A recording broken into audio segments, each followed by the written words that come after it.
Hi, everyone. Welcome back to Instant Payments Decoded. I'm Marcia Klingensmith, the Instant Payments Maven. And today we are going to tackle the big elephant in the room, risk. And why we're going to talk about why so many banks are still stuck in receive only mode. Is request for pay that safer on ramp? We're going to talk about what role stablecoins are going to be playing in this multi-rail future. And today's guest is Amita Choudhary. She's a payments evangelist who's redefining how money moves across borders and industries. And she's known for turning complex fintech conversations into bold, relatable stories that are going to inspire collaboration and transformation. Amita, let me stop sharing this for a minute. Hi, thank you, Marcia. I'm so glad to be part of this conversation. I'm already a fan of Instant Payments Decoded webcast. So, here to have that discussion. And one topic is very close to me is how to de-risk. And instant payment is a solution. So, let's get in. Yeah, awesome. Yeah. So one of the things that we want to talk about is, there's in the U. You're from Canada, so you have a view of the Canadian landscape. Plus, you've also worked with the U.S., so you have a very holistic landscape. And in the U.S., we have like 9,000 financial institutions, and maybe 15% of these are enabled for instant payments, receive, and only a tiny portion of them are even signed up for send, like, again, 5-10%. So what do you see as the hurdle? Like, why is it that so many banks are still waiting to move forward? Yeah, that's a very great question. I can give you further stats to that. In 2030, the prediction is 100% of the banks in US will be instant payment receive capable, whereas still 30 to 40% is expected to be live with send. And what holding the banks back not go with the send capability? I think there are lots of myth around it. Innovation has to go along with the combating risk. So having a risk pervasive culture is the key. And I can give you my personal example. When I was working in a bank onboarding clients, there were things which we have to proactively see the risk signals, understanding while account opening, understanding what the client business is, who is the client, can I do business with this client, and is my infrastructure good enough to support the client? How can I support? And do I have proper monitoring so that I can see if the client has different way of transactions? So that entity screening, onboarding, and monitoring is very key. Along with that, there are other factors like this is more from the B2B side I'm talking about when I'm talking about corporate clients. But when I step down and talk as a consumer, I think the risk education is very important on the security steps, the payment security, how secure it is, so that that trust is built in. Rather than focusing on the problem, let's focus on the solution, how we can build trust, how we can enable the customer so that there is no synthetic fraud, there is no account takeover, and all those risk mitigations can be in place. And lastly, my personal suggestion is to have those partnerships. As a FI, there should be lots of partnership among other FIs and also with the rails, so that when you're monitoring all these anomalies or risk factors, you can share and you can have better compliance. The competitive edge, I think, is to have better compliance in place. So that's my key factor. Do not stop innovation, but hurdle the issue, face the risk, and try to mitigate it. So what I heard is, data is super important, like understanding, you talked about, understanding who your customer is, having confidence in that customer and their intentions. doing proper monitoring, which requires data. You talked about trust. Of course, anytime you're dealing in financial services, trust is super, super critical. Like, how can we continue to build that trust both with the consumers and with the businesses, the education? And then you talked about, bringing partners into the equation and sharing data. I think is like, do you see, I guess like one of my things that I advocate for is consortium lens, right? Like, bad actors, when they come out, they're not just attacking one bank or, one financial product, right? It's they're spraying their attempts across the ecosystem. And, banks are always a little bit reluctant to share their fraud insights because they don't want to be perceived as the bank that's the most vulnerable. I guess, do you have any thoughts or insights around? I know we didn't talk about that ahead of time, but do you have any thoughts around from like the consortium lens and the sharing of data? Yeah, I think I can talk about something what FedNow is planning to do. They are coming with intelligent APIs. By intelligent APIs, what I mean is where I suppose I'm a smaller community bank and I cannot have very high-end features of going and partnership with repository services to do the beneficiary account validation. But at the same time, I can call the API, which Fed now has, which has all the information about the receiver, what kind of account, what kind of behavior they have. And then as a smaller bank, I do the risk appetite at my end. Is it good for me to do that transaction? If they feel there's more risk compared to doing that transaction, they can stop it and that fraud will not happen. So for SED, having those APIs and to build that APIs, the partnership or the consortium lens, what you mentioned, is key important. FedNow or Fed Reserve cannot do it single-handedly. It's all the participating banks in the network has to step up and collaborate. I think, I mean, that was an interesting point. There was multiple interesting points there, but, one of the things that you talked about is like the Fed, they're doing their best to help support adoption by giving the financial institutions the tools to combat fraud. And, it's typically a lot harder for smaller financial institutions to invest in fraud tools, partly because some of these fraud tools can be a lot more sophisticated than the capabilities they have within a financial organization. And then also the cost is a factor. So sometimes these solutions, like fraud, is always about layers of defense. So it's really great that the Federal Reserve is kind of giving these tools, and then it's just a matter of leveraging the API capabilities. And I think you also mentioned how it's, they have the ability to stop if it doesn't meet their risk appetite level. And I guess, like, we all know, because there's always that myth that faster payments is faster fraud, but we're going to bust that myth in today's session. But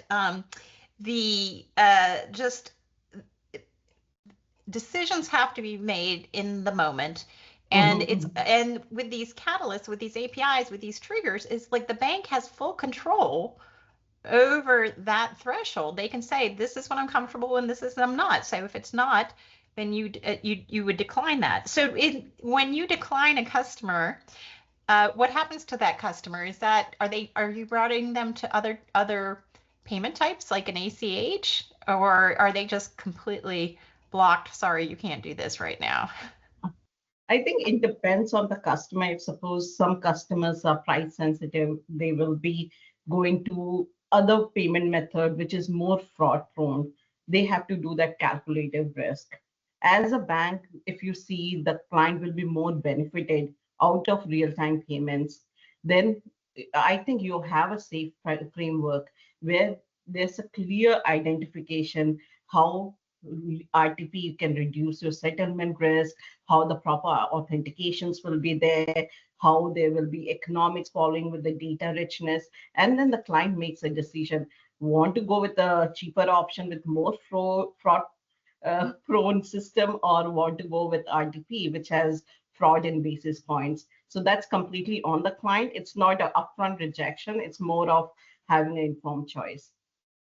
Yeah, giving them options and directions. So there's a lot of different paths you can direct a customer on based on what your risk profile is, what options that you want. So the financial institution is in full control of the journey.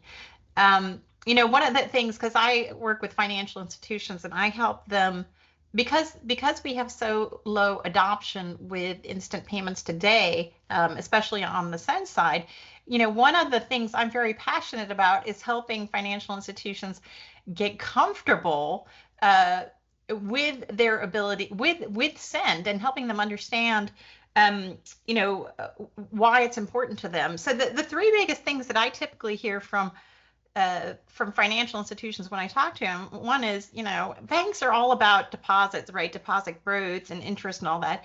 And, they use the deposits to create lending. So when they're looking at their project list, if a project isn't driving growth for their deposits, that's going to be an impediment to adoption. But one of the cool things, which I think why, banks start with receive, is because you get, an influx of funds when you turn on instant payments. There's transactions that come right away. But one of the cool things about instant payments send is now you have a tool to attract business customers, which have the larger deposit balances. So like that really shouldn't be an obstacle anymore.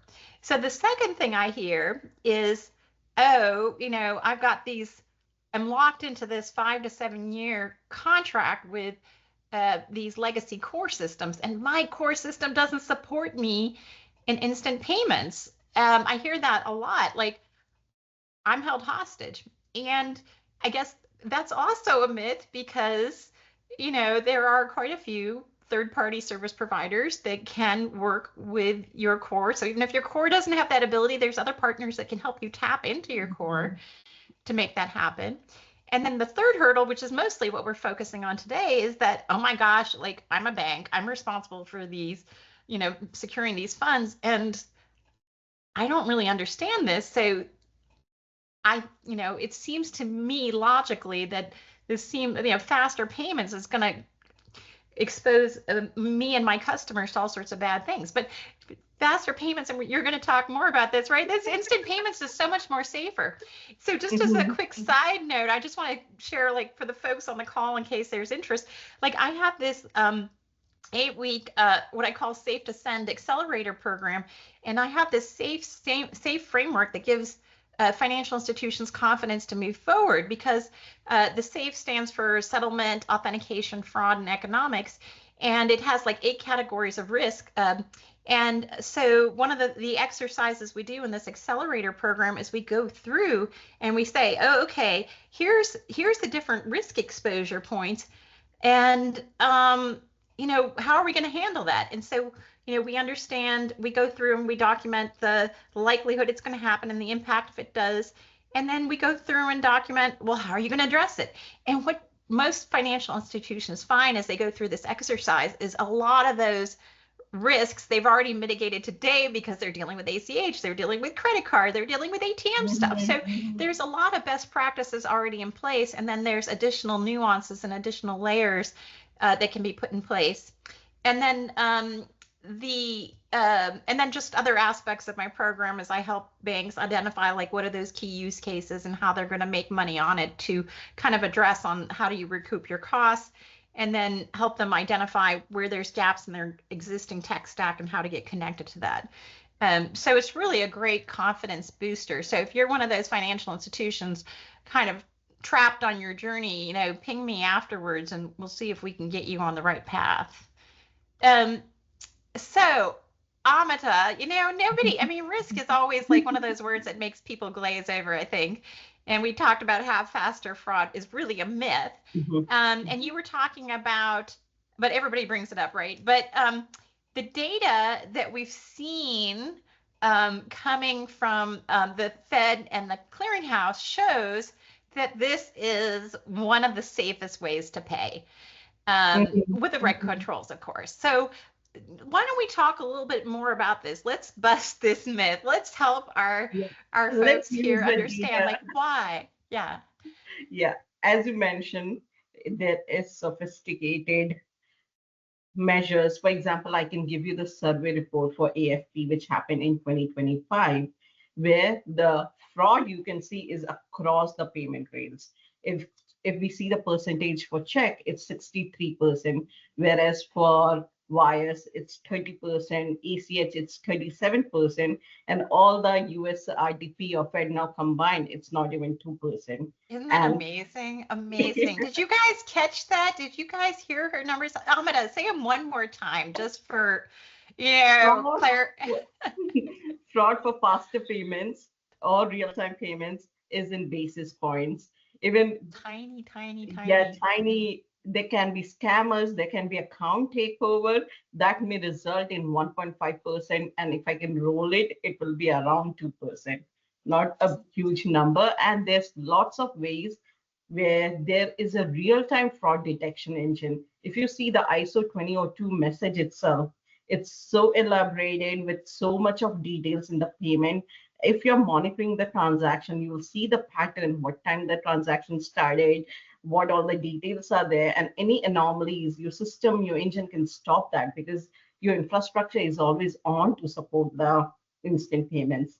Second part of this fraud mitigation is there's so much high level of authentication with the APIs, the secure channel, the encryptions behind it. So the risk of fraud is very minimal. At the same time, it's a credit push.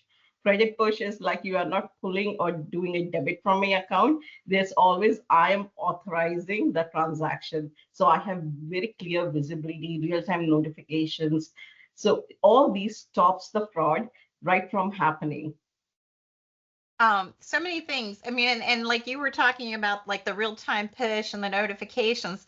I mean, like one of the things I think is the coolest is both the sender and the receiver get notified in real time, which, you don't really get that for any other payment type.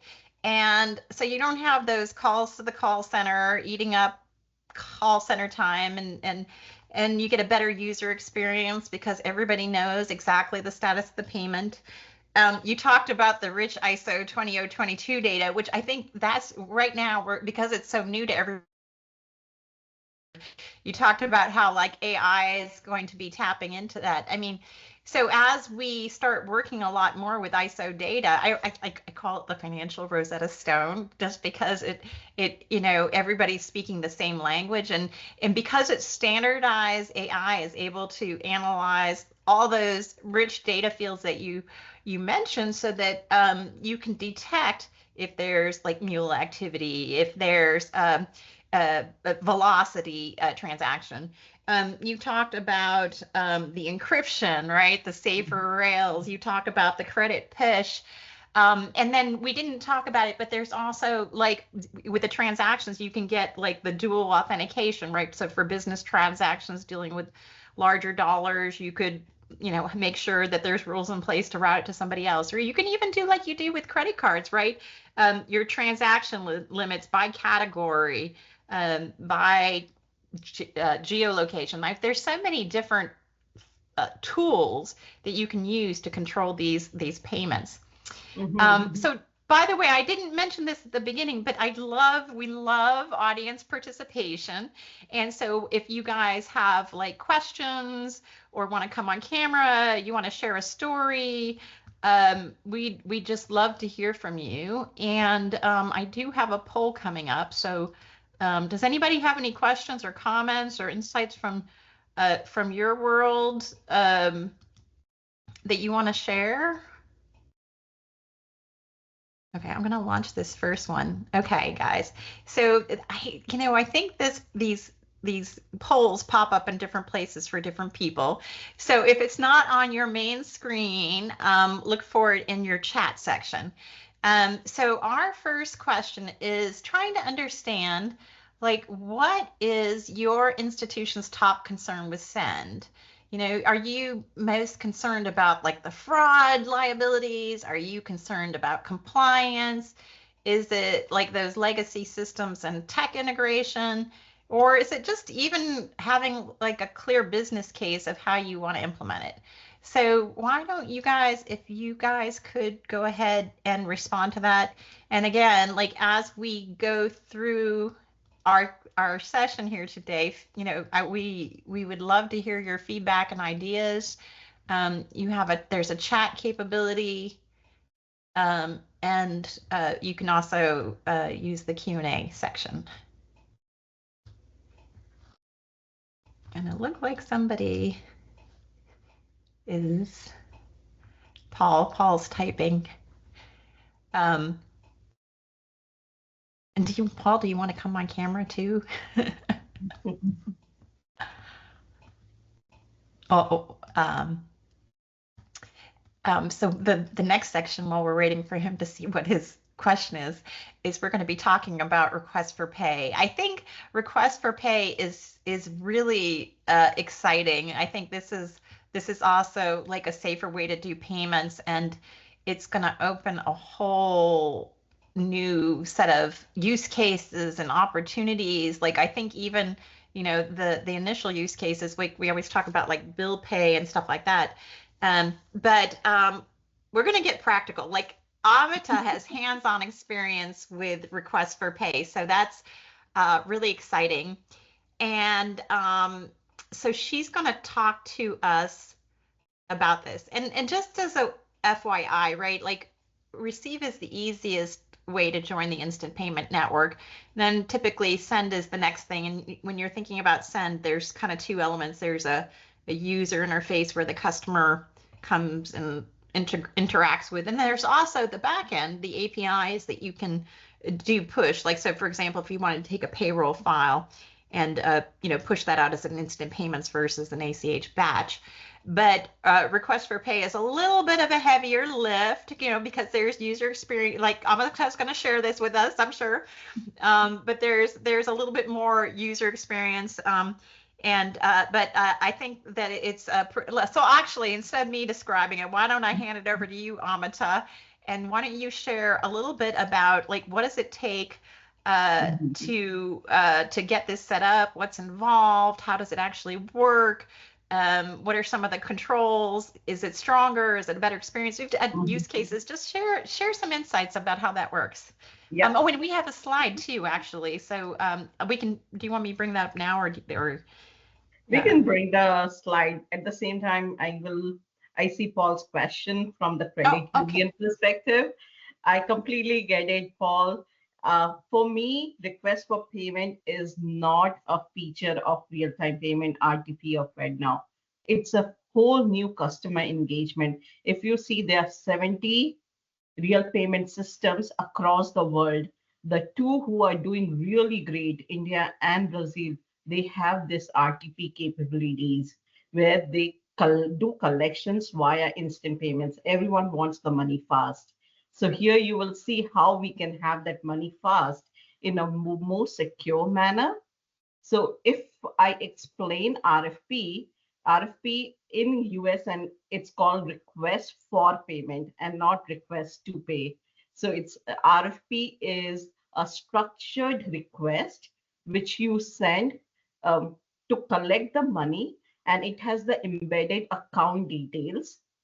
And in the embedded account details, the ease is the money is going to the right recipient, and there is very seamless reconciliation. So that way it's a sure short movement of fund. I'm here explaining a use case which is on the vehicle purchase. The example is for my husband, who recently wanted to buy an electric car. And while he was going to the automobile dealer, he was given a choice: pay by card or pay by bank. And how he would have done that is, first of all, here I'm talking about the company called TNG. It's a company who is automobile company, and you book the vehicle and then you pay installment, and then you have to make a final payment. In the final payment, what the company was facing was fraud, where if they were using the traditional payment method like ACH, then there was a payment initiated, and then there was a chargeback also initiated. So that way they were losing the money. And if they were asking the customer to do wire transaction, it was expensive for the customer, and this cutoff timing and all those nitty-gritties along with the wire. Then the card transaction has got their own challenges with the disputes and with the amount involved. So here the pay by account is the option. In this, the company, which is the automobile company, makes a request via request for payment, giving their account details where the fund need to be moved, and it is passed to the network, which is the RTP network I'm showing over here, through the TNG's bank. The TNG's bank is capable for RfP send capability, and then it is sent to my husband's bank, who is capable of RfP receive capability. But it's the network who identifies, is it a RfP receive bank? And then the RfP receive bank has the capability to display it to my husband, because my husband has already enrolled to receive RfP from this biller. So my husband will have the phone while he's in the um, in the in the process of purchasing the car. He can see a RFP request coming with the given amount and the date from this given biller TNG. He can review. He can either accept or reject this request, or he can just click on Pay Now. Pay Now is like he is giving the authorization for that credit transfer to happen against this request of paying. 13 is the request, which is the request for pay. And if you see in 3B, here Sagar's bank is showing him the RFP in his mobile app. If suppose Sagar is not logged in, the bank is also notifying through iPhone message, say, this is the link. You have received a new RFP. Why don't you click it?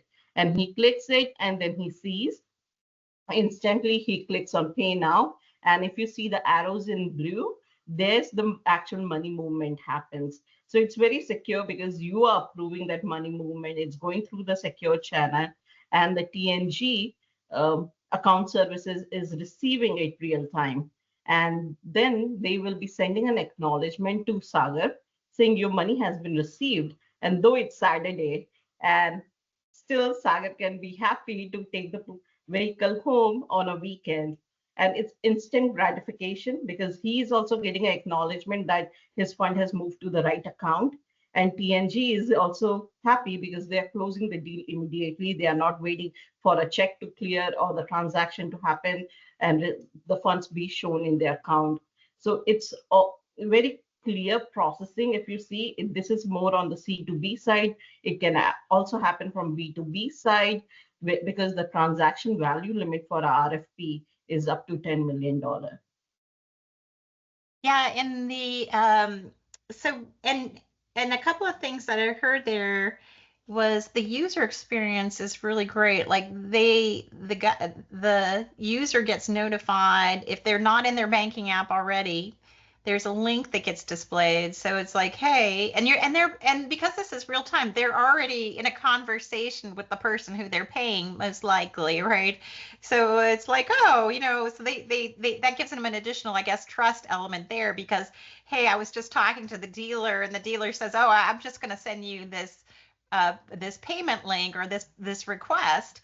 And so as soon as they say it, there it appears so that they know who they're dealing with. And then they click on that link, and that link brings them to their banking app, right? Yeah, yeah. Because you have to be in the banking app, and then they're authorizing that in an environment that they trust, so they know it's not a fraudulent activity because they're in the experience that they're already interacting with all the time. And then there's that immediate confirmation. One of the questions that I know the answer to, but I think maybe other people might be kind of curious is, the information that gets presented, like you know, does the customer need to know the account number? What kind of control or influence does the customer have over the information that gets displayed? And tell us a little bit about what gets displayed, what's changeable, what's happening a little bit kind of I guess behind the scenes with the data. Yeah, so the display is dependent on the FI. For example, in this Sagar's FI, will be displaying it to him, and there will not be lots of information. It will be information of who's the sender, when it is due, and what is the amount. And he can also, Sagar has a choice to schedule or update the amount. And there can be a embedded invoice along with this request. If suppose this is foreclosure of the vehicle payment, there can be an invoice saying you have paid the installments on these three installments you have already paid, and this is your last due, and this is the amount. And if you don't pay by this and this date, there might be a late fee.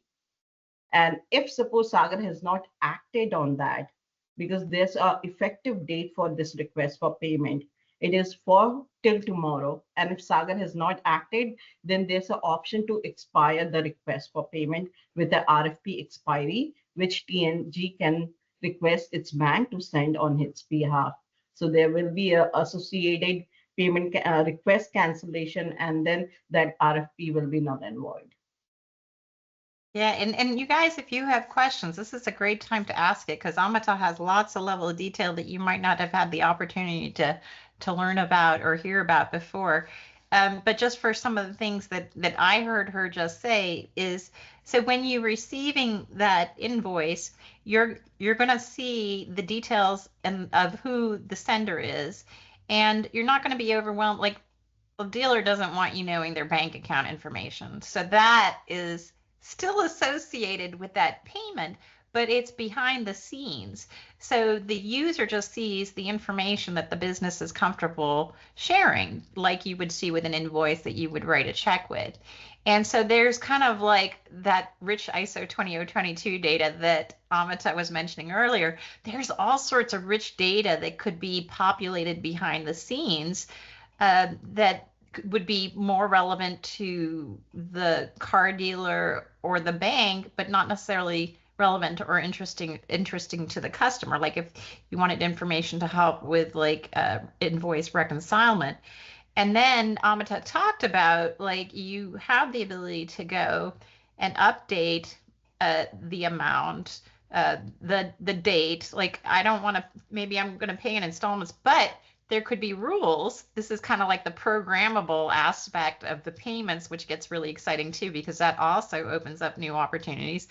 There's the programmability. So if the person doesn't want to pay the full amount today, well, okay, fine. But she talked about how there's could be a 10% charge or something because it's delayed. So that rule could automatically default like, okay, fine, user changed the amount, but then that means this fee is going to kick in. And so all that can be pre-programmed. Does anybody have any questions or comments on that? And I find that totally exciting. Also, right, I guess that actually makes the payment safer because you know it's getting to the intended recipient. It's done in the application, so it can be trusted. Most of the data is going to be hidden. You're not exposing the account. So it's just a safer experience. It's a better experience and it's a safer experience. So Amita, I always have the theme modernize, monetize, and de-risk, and we've talked a little bit about the de-risking, but everybody always wants to know, like, how do we make money, right? Like, if we're investing all this money in technology, how do we recoup our money?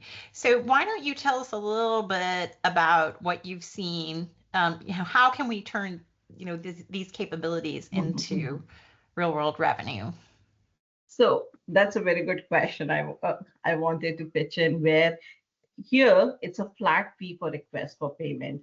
It's not dependent on the amount what you are moving. So from the corporate perspective, you are having a compared to the fees what you pay to the card network, it's very nominal using pay by account or collect by account option. Second thing is because it's happening within and there's within seconds and there's real-time settlement angle, there's a new revenue stream is opening of convenience where as Sagar, he has an option to do a batch payment and wait for 3 days and then take his car on the fourth day. Sagar chose convenience over waiting, and he chose real-time payments. That way, he's paying additional convenience fee, which is not very high, but he is happy because his problem is solved. He has a car on the weekend so that he can continue his lifestyle. So that convenience fee, the as a customer, Sagar is ready to pay to the corporate. So corporate has the regular fee and also transaction fee and also the convenience fee. So that way, this is a new revenue stream. And as more RFP adoption happens, then that transaction fee can also be reduced. Can be the whole networking effect can happen, and customer will have the, if you see in other markets, not in US but in India, Brazil, most of the transactions are happening pay by account. It's like 60 to 70% is pay by account because there are more incentives to the customer and customer has more controls. So it's more secure, more seamless, and more safer option, I can say. Yeah, okay. So I heard a bunch of stuff there. One I heard is just, for the financial institution, it's actually less expensive to offer this opportunity. So once the experience is built, they're spending less money on the experience. And then I heard you talk about how the customer is delighted. Customers appreciate the transparency and the control of having those immediate payments. And so they're willing to pay a small fee for that privilege. I think I also heard you say, like the company itself, you were talking about transaction fees, right? These the auto dealer, they appreciate getting paid in real time, the certainty of having that money in real time. They know they have it, it's in their account. Maybe they could buy new inventory as soon as they get that money. So for them too, it's a huge value uh, to get that money in real time. So they're also willing to pay for that privilege of getting that money in real time.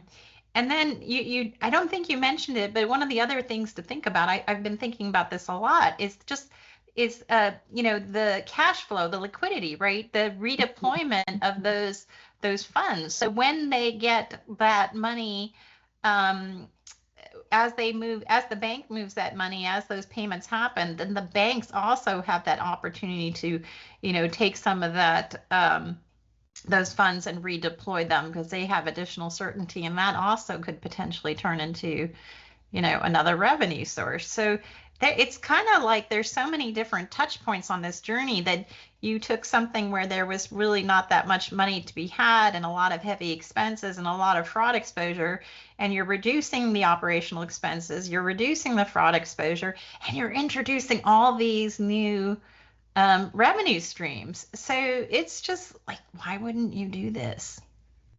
Right? Anyway, I guess that's why we're having the conversation, right? I think more awareness is needed. Customer has to ask their bank to be RFP receive enabled. There are some banks who are only giving to the internal customers and not the customer. For example, if Sagar is having the bank account in the same bank where the TNG account is, then he can be benefited. But if he has a different account, then there are some banks who are not displaying it to him. So the customer is not able to see the RFP to act on the RFP. That is one of the setbacks. So more and more customer awareness and more participating banks has to start receive and send. Well, yeah, so I guess that's a really good point, is because this is not ubiquitous yet. Like when we talk about these flows, this is kind of like the ideal end state when, because today, so we talked about how few banks were actually enabled for send. An experience like this requires the bank to not only be enabled for receive, but enabled for send, and must have designed some user experiences around the request for pay. So that's another stage. So I guess we're a long way from a world where request for pay, this kind of experience is going to be common.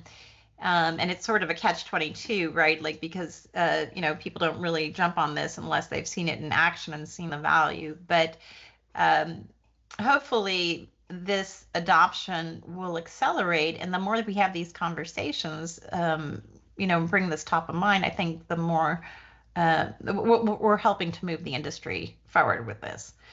So out of curiosity, guys, I would love to know, like, what request for pay use cases would you guys like to see? Hold on, I think I have another poll for this one.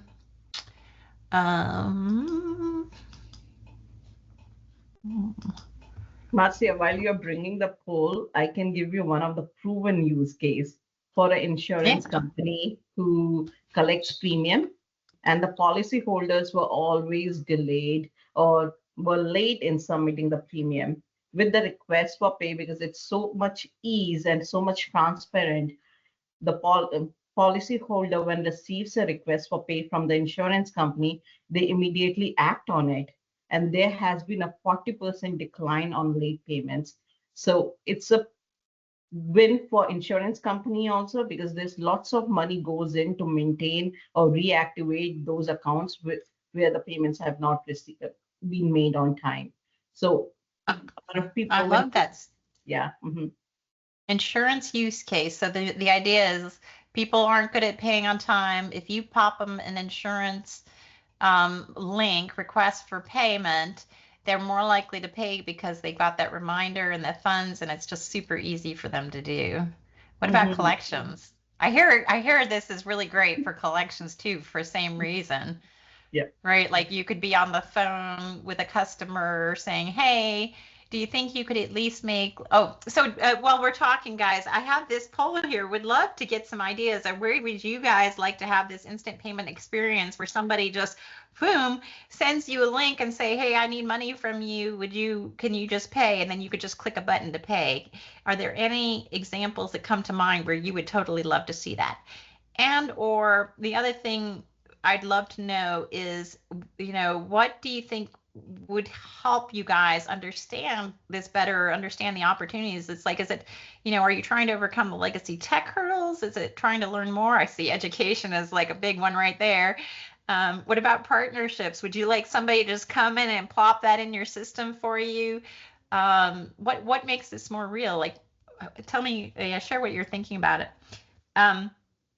So back to that collections story, like when you're, collections is always a hard thing, is like, how do you get that payment? And even, if people want to make the payment, but maybe they don't have the full amount. So, with these kind of tools, with the request for pay and the ability to change the date and the amount, like, you could pop that link to a customer, and they could on their end enter the information that they're comfortable with, and they can send it. And so even small payments, so it'll make that whole collection experience a lot easier. Oh, Marcia, you brought in a very good point, because with the Pain 13, which is request for payment, there's also response goes in Pain 14, which is the response to request for pay. And there you have the different codes where the sender can know whether you are making a full payment, or whether you're going to do partial payment, or whether you are not going to make any payment, you're rejecting this RfP. So that Pain 14 I'm not showing here, but that is the acknowledgement against the request for pay, and then there can be a credit transfer followed by it.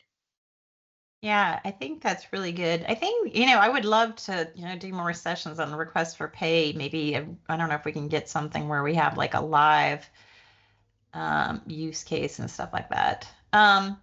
So we are getting into stablecoins.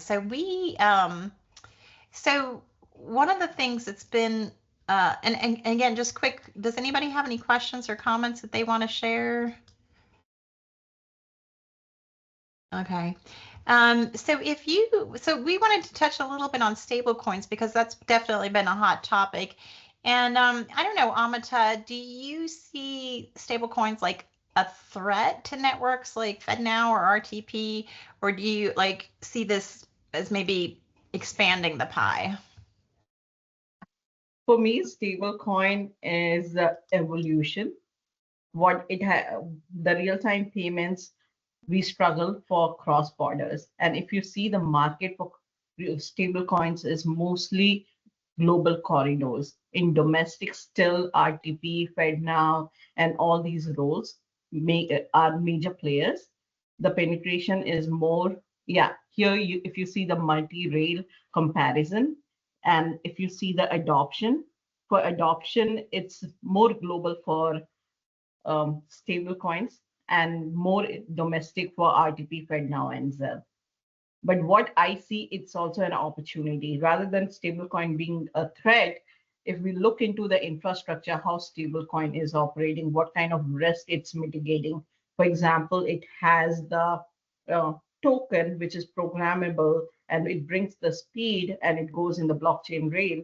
The infrastructure is something. At the same time, it's pegged against the traditional money, pegged against fiat currency, if I can say, very specific, and mostly US dollar. So it brings stability. The stability part is already there for the domestic rails. It's the programmability, the tokenization, which is missing. And if you see, Zelle is doing the tokenization part of it, and Zelle has already identified the opportunity which it can happen with partnering with stablecoins. So very recently, you will hear the news where Zelle is partnering with stablecoins to go international. Currently, the limitation is domestic. So I see it opportunity to learn and grow rather than take it as a threat.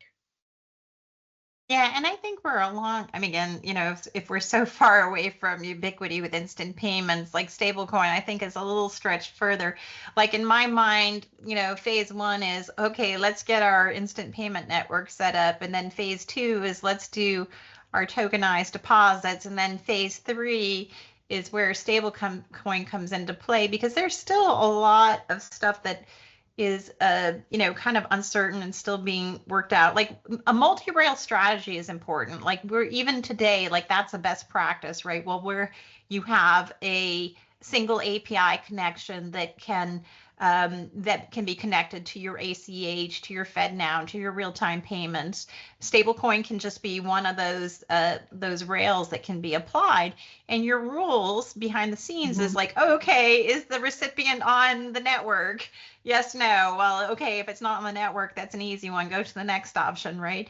Does this need to go 24/7? Does this need to happen on a weekend? Is this going out of the country? Because even with instant payments, some of the payment options are, your instant, your ACH, your same day ACH. You have Visa Direct and MasterCard Send, right? Those are actually instant cross-border solutions today that can also be part of this multi-rail strategy.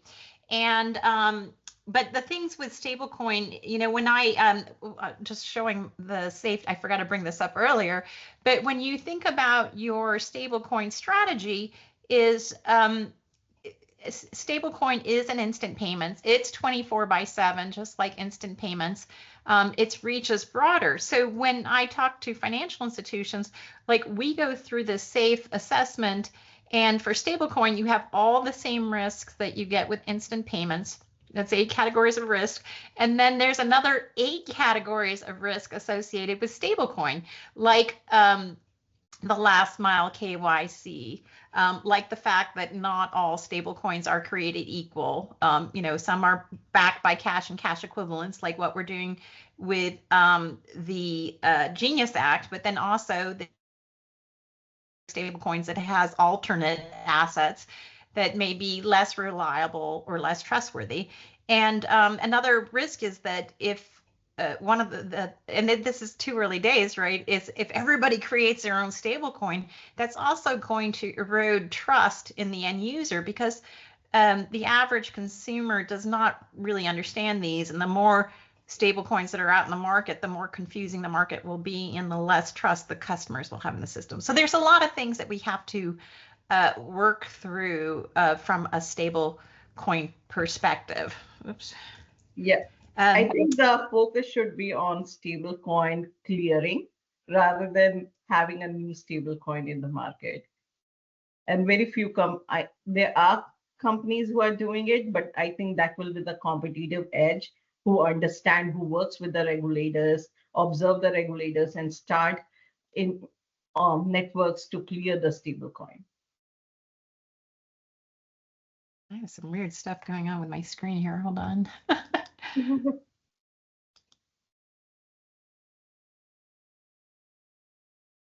Does this impact you? I accidentally did a zoom in, and do you guys see a weird? No, it's good for you. Okay, well maybe it's just me. I won't I worry think about it's that. a signal for us to wind up. Oh yeah, okay. Well, one more. I have one more poll. Let me put that up. Um,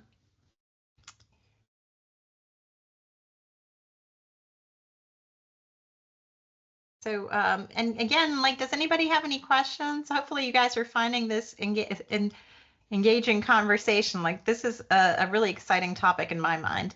Okay, so since we just talked about stablecoin, like, I'd love to get your perspective. Do you think what role are you thinking stablecoins will play for banks? Is this like a direct competitor? Is it a complementary rail?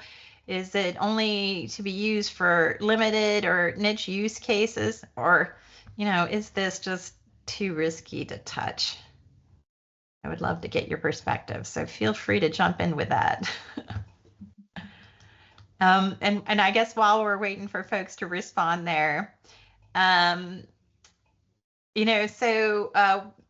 talked a lot about risk, and we talked about the fear and how banks are concerned about getting it wrong, and that's keeping them from diving in. But really, the riskiest strategy is doing nothing at all, because there are banks out there that are moving forward, and that number is increasing. So, the first to market will get, I mean, it's not a matter of being first right now. We're not even doing fast followers. Now we're doing the masses. But others will start stealing your customers if you don't do this. And there are solutions, like with working with third-party technology service providers. Even a small bank can be up and running in like 2 to 3 months, getting those revenues right away to shore up the deposits. And then with Send, this is an opportunity to offer new products. And if you guys aren't comfortable with what strategies or what products or what this looks like, there's people like me that can help you on that journey and figuring out what your strategy looks like, what products you can offer. And if you scan my contact code or just reach out to me, I can definitely help you get you going on the right path. And if you have questions about the user journey, Amita is also a really great resource. So definitely reach out to both of us. And did we get any folks on this one?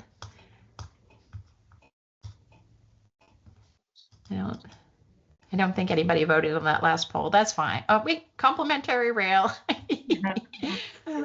So it's a complimentary rail. Well, that aligns with what we talked about. So just as a wrap up, I guess, so putting a few of these things together, right? Risk is not the enemy, right?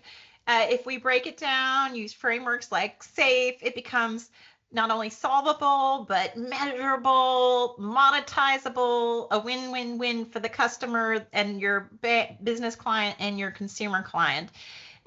So request for pay and multi-rail strategies show us that trust and innovation can coexist. So whether it's request for payment or send or stablecoin, each one adds a new path for banks to serve customers creatively. And so waiting really isn't the right choice, right? The institutions that are moving like thoughtfully but decisively will shape what our ecosystem looks like next. So it's not just a faster rail, right? It's a competitive advantage. So don't let risk hold back. So dive in and monetize it.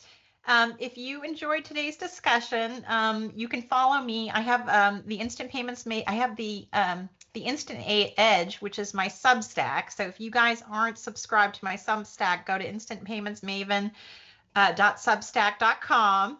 And this recording, we're going to be making available next week up on my YouTube channel. So that's youtube.com at Instant Payments Maven. And so we'd also love to hear from you on other topics that you'd like to hear, because I want to make sure that this is relevant for you guys. So if you have ideas or if you would like to be showcased, also just reach out and let me know. Amita, any last words from you? I'll say embrace risk and try to be innovative and also work with Gen AI, which can be a connective tissue for mitigating all these risk factors and building more trust. That's a great topic. We did do an AI episode that you guys can find on the Instant Payments Maven YouTube channel, but I want to get into more of the agentic commerce now that Walmart has made that announcement with OpenAI, and how these bots talk to each other. So that's a whole nother topic that I'm going to save for next year. But Amita, thank you so much. We really appreciated your insights. It was a great conversation, and thank you guys all for attending, and we'll look forward to the next episode.